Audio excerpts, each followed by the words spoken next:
Hindi pa man tuluyang dinideklarang African swine fever-free ang bansa.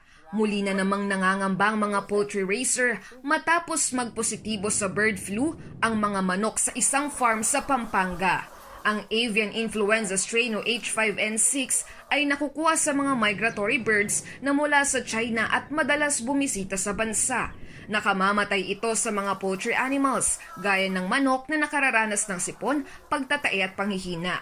Kaya sa isang poultry farm sa Barangay Aliaga, Malasiki, nagsimula na silang mag-disinfect matapos i-harvest ang abot 100,000 manok.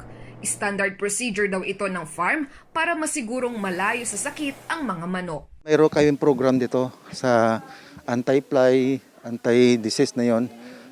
Mayroon kaming disinfection around the poultry na twice a week. Nagkakaroon kami ng disinfection. Bukod doon sa nilalagay namin doon sa putbat na disinfectant.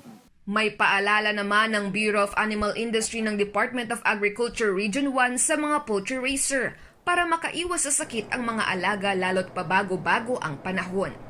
Improve nila yung biosecurity measures nila. Like, hindi basta-basta nagpapapasok ng mga tao sa poultry nila. Improve nila yung method ng disinfection nila. Dagdag pa ni Dr. Adame, makakatulong kung bibigyan ng bitamina at bakuna ang mga alagang manok para makaiwas sa sakit. Sa ngayon, wala pang naitatalang kaso ng bird flu sa probinsya ng Pangasinan. May sapat naman daw supply ng manok sa palengke na nasa 150 pesos kada kilo. Elaine Fulgencio, ABS-CBN News.